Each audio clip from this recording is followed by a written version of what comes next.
వారం రోజుల్లో free current 500 రూపాయలకే gas cylinder CM Revanth Reddy. వారం రోజుల్లో తెల్ల రేషన్ కార్డు ఉన్న ప్రతి పేదవాడి ఇంటికి 200 యూనిట్ల ఉచిత విద్యుత్, 500 రూపాయలకే గ్యాస్ సిలిండర్ అందిస్తామని ముఖ్యమంత్రి రేవంత్ రెడ్డి ప్రకటించారు.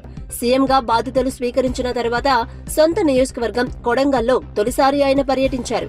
4,369 కోట్ల రూపాయల విలువైన 20 అభివృద్ధి పనులకు శంకుస్థాపన చేశారు. ఈ సందర్భంగా కోసిగిలో ఏర్పాటు చేసిన సభలో ప్రసంగించారు. మార్చి 15న రైతు బంధు, రైతు భరోసా అమలు చేస్తామని వెల్లడించారు. రైతులకు 2 లక్షల రూపాయల వరకు రుణమాఫీ చేసే బాధ్యత తీసుకుంటానని స్పష్టం చేశారు.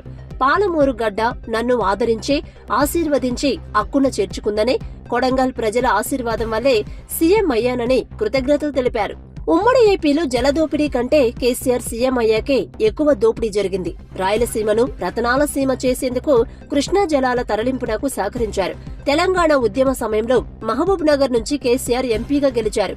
కరీంనగర్ నుంచి గెలవరనే ఆనాడు మహబూబ్ నగర్ నుంచి పోటీ చేశారు. వలస వచ్చిన కేసీఆర్ ను గెలిపిస్తే తెలంగాణ వచ్చాక పాలమూరుకు ఏమీ చేయలేదు.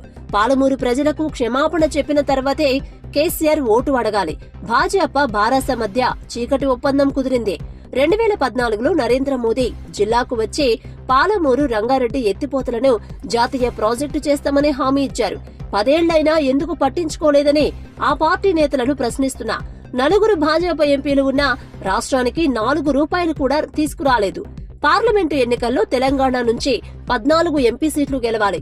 మహబూబ్ నగర్ నుంచి వంశీ చంద్రరెడ్డిని భారీ మెజారిటీతో గెలిపించాలని కోరారు. రోజుల్లో రైతు రుణమాఫీ విషయంలో, రైతు భరోసా విషయంలో ప్రతి రైతును ఆదుకునే బాధ్యత మీకు. ఆల్రెడీ రైతు బంధు పథకం మీ ఖాతాలలో వేస్తున్నాం. వచ్చే నెల 15 తారీఖు లోపల అందరికీ రైతు భరోసా, రైతు బంధు చేరుతుంది. ఏ ఒక్క రైతుకు బకాయి లేకుండా పూర్తిగా మీకు డబ్బులు ఇచ్చే బాధ్యత మన ప్రభుత్వం తీసుకుంటుంది. రాబోయే తొందరలోనే మంచి రోజులు రాబోతున్నాయి. రైతులకు మాట ఇచ్చిన ప్రకారం మీ 2 లక్షల రూపాయల రైతు రుణమాఫీ చేసే బాధ్యత, రైతుకు రుణ విముక్తి చేసి అప్పుల బాధ నుంచి తప్పించే బాధ్యత మన ప్రభుత్వం ఇందిరమ్మ రాజ్యంలో చర్యలు చేపడుతుందని చెప్పి ఈ సందర్భంగా మిత్రులకు తెలియజేస్తున్నా.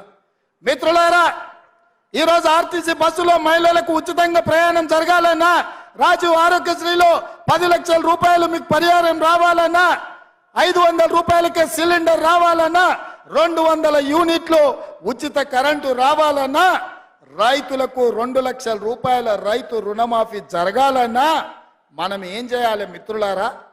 ఏం చేయాలి? ఏం చేయాలి? ఏం చేయాలి?